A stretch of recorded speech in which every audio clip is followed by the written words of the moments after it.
사람에게 필요한 5대 영양소, 그 첫 번째, 탄수화물. 탄수화물 하면 빼놓을 수 없는 게 바로 쌀이죠. 탄수화물은 우리 몸이 힘을 낼 수 있게 에너지를 공급해줍니다. 또 탄수화물은 뇌의 집중력과 기억력을 돕는 유일한 에너지원인데요. 섭취하는 순간 포도당으로 전환이 되는 탄수화물이 활발한 뇌세포의 운동을 위해 꼭 필요하다는 사실. 사람에게 필요한 5대 영양소, 두 번째, 단백질. 고기와 콩, 달걀 등에 많이 함유된 단백질은 우리 몸을 구성하고 면역체를 만드는 데 쓰이고요. 필요한 경우 포도당으로 전환됩니다. 몸의 모든 세포와 조직을 만드는 단백질이 있기에 우리 신체도 있는 법. 단백질이 부족하면 자칫 건강을 잃기 십상인데요. 뿐만 아니라 단백질 섭취 부족은 비만까지 불러올 수 있다는 사실이 최근 한 연구를 통해 밝혀졌습니다. 사람에게 필요한 5대 영양소, 세 번째는 지방인데요. 주로 기름진 고기에 많이 든 지방은 몸속 장기를 보호해주고 체온을 유지시켜주는 역할을 합니다. 몸속 지방이 증가하면 뇌에서 렙틴이라는 호르몬이 분비되는데요. 렙틴은 바로 식욕을 억제하는 역할을 합니다. 따라서 포만감도 느끼게 되는 건데요. 식물성 기름과 견과류에 많이 든 불포화 지방산은 쉽게 포만감을 불러 과식을 막아줍니다. 사람에게 필요한 5대 영양소, 네 번째, 무기질. 칼슘과 철, 나트륨과 칼륨 등을 포함하는 무기질은 녹색 채소는 물론 우유나 치즈, 해조류에 많이 들어있는데요. 무기질은 우리의 뼈와 육체 조직을 구성하는 데 있어 꼭 필요한 영양소입니다. 이뿐만이 아니죠. 혈액을 만들고 우리에게 산도 조절을 돕는 등 중요한 역할을 도맡아 하는데요. 우리의 몸이 스스로 만들 수 없는 무기질, 반드시 무기질을 함유하고 있는 음식을 통해 공급받아야 합니다. 사람에게 필요한 5대 영양소, 마지막은 바로 비타민인데요. 영양소를 듬뿍 섭취하셨나요? 그렇다면 비타민을 섭취해야 이 영양소들을 사용할 수 있습니다. 우리 몸을 구성하고 있진 않지만 영양소 대사에 있어 꼭 필요한 것이 바로 비타민이죠. 유레카!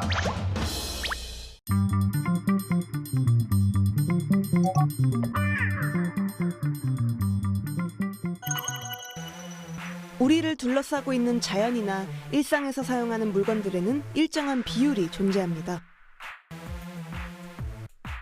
가장 안정적이고 아름다운 비율이라는 의미로 쓰이고 있는 황금비라는 말도 수학에서 출발했습니다.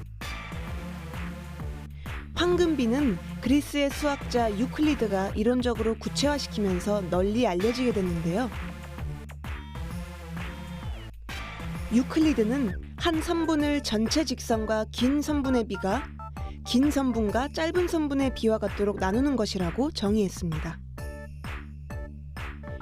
이 정의에 따라 구해진 비율을 소수 셋째 자리까지만 표현해 황금비라고 말하는데요. 그 값이 1.618입니다.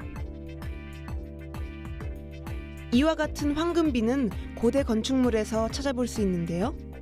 기원전 5세기에 지어진 파르테논 신전입니다. 신전을 정면에서 보았을 때 신전의 높이와 폭의 비가 약 1대 1.618, 기둥과 지붕의 비 역시 약 1대 1.618로 황금비로 지어졌다고 알려져 있습니다. 그 외 세계에서 가장 거대한 건축물로 꼽히는 피라미드에도 황금비가 적용됐다고 알려져 있는데요. 그렇다면 현대의 건축물에서 황금비는 어떤 의미를 가지고 있을까요? 건축 인면에서 많이 적용이 되는 사례가 있어요. 창문 같은 경우는 크기를 황금 비율로 뚫는다든지 기둥을 배치를 할 때 황금 비율에 맞춰서 놓는다든지 그런 사례들이 있죠. 근데 최근 들어서는 워낙에 기능이 복잡해지기 때문에 그런 황금 비례보다는 기능을 더 중심으로 해서 디자인을 한 경우들이 많습니다. 아름다움의 대명사로 잘 알려진 밀로의 비너스상에서도 황금비가 발견되는데요. 배꼽을 중심으로 상반신과 하반신의 비, 상반신에서 목을 기준으로 머리 부분과 그 아래 배꼽까지, 하반신에서 무릎을 기준으로 무릎 위 배꼽까지와 무릎 아래의 비가 모두 1대 1.618에 가까운 비율을 이룬다고 알려져 있습니다.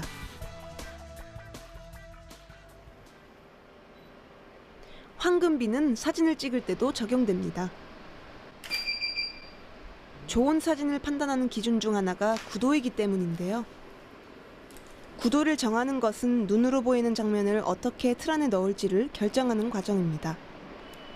바로 이 과정에 황금비가 이용됩니다.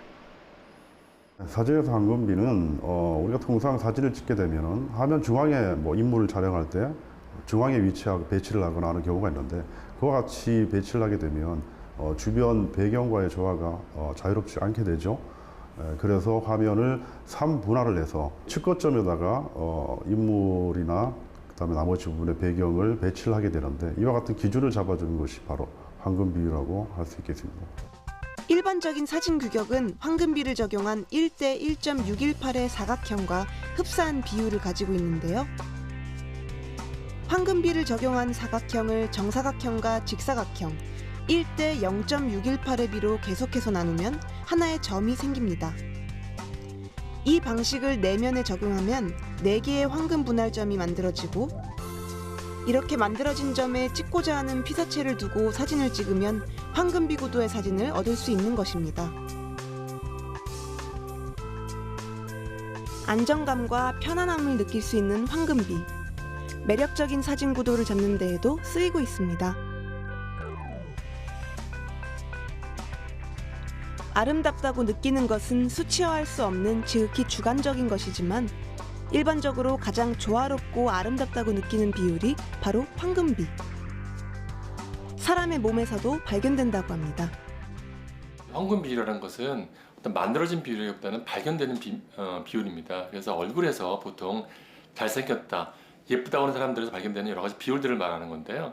예를 들면 얼굴의 가로 세로 폭이라든지 얼굴의 코의 폭과 미간의 폭이라든지 이런 것들을 해서 여러 가지 잘생긴, 그리고 자기가 편안한 얼굴에서 그런 황금 비율이 발견된다, 그렇게 생각할 수 있겠습니다.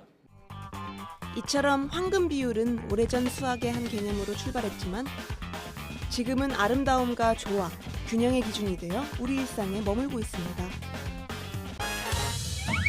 유레카!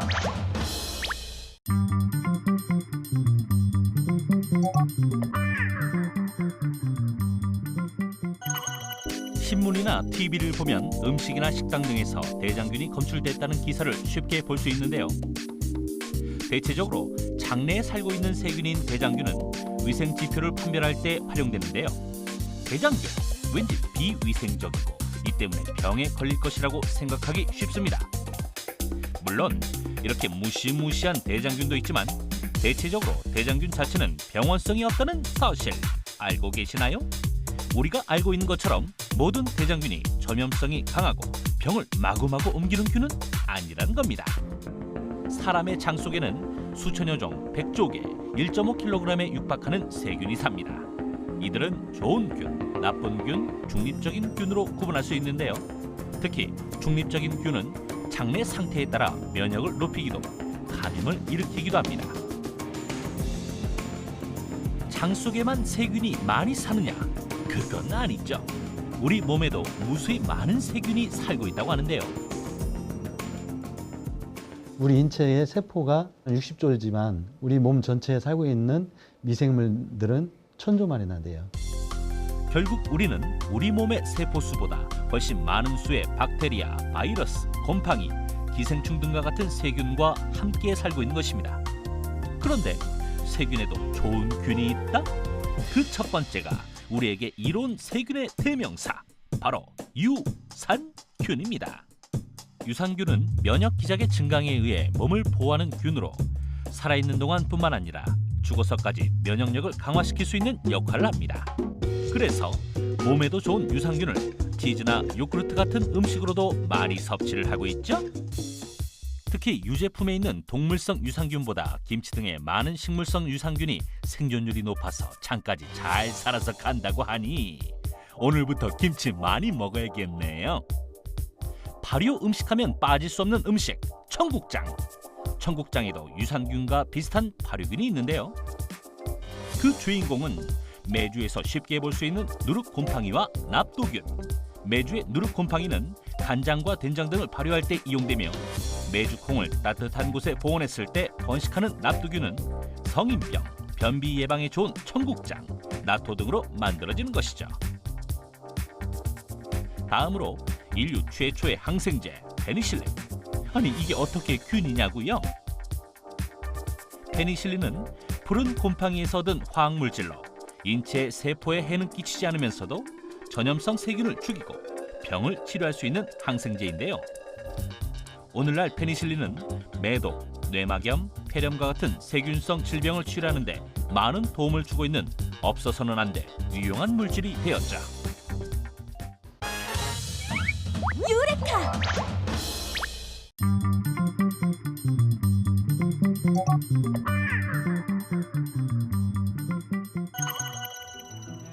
우리나라 지붕의 아름다움을 표현할 때 흔히 버선코 같은 곡선의 아름다움을 이야기한다.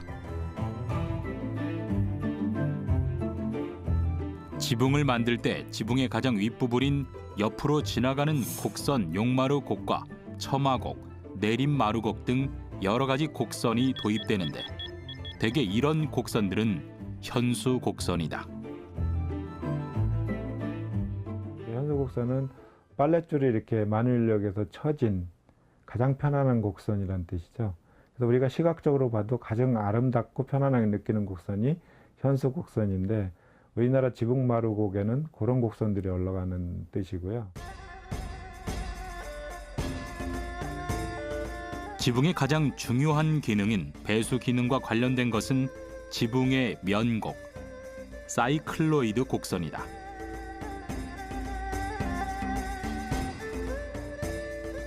지붕의 가고를 구성하거나 기와를 올릴 때 물매나 면곡을 가장 중요하게 생각했다.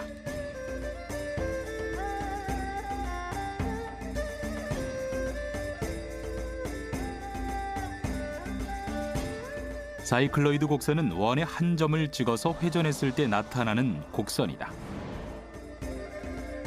그 곡선의 특징은 빗물을 똑같이 떨어뜨린다고 가정했을 때 직선하고 사이클로이드 곡선을 비교하면 사이클로이드 곡선이 가속도가 붙어서 훨씬 더 빨리 떨어지는 원리다. 직선하고 곡선 비교하면 거리상으로는 곡선이 훨씬 멀리 올 거 아니에요. 돌아서 오는 거기 때문에 훨씬 더 거리상으로는 먼데 빗물을 실제 배수시키는 능력을 실험해 보면 사이클로이드 곡선이 가속도가 붙기 때문에 최종적으로 떨어지는 속도는 훨씬 더 빠르다는 거예요. 그래서 대개는 지붕이 배수 능력이 중요하기 때문에 배수를 빨리 시킬 수 있는 곡선을 도입한 것이 한국 지붕이라고 볼 수가 있죠.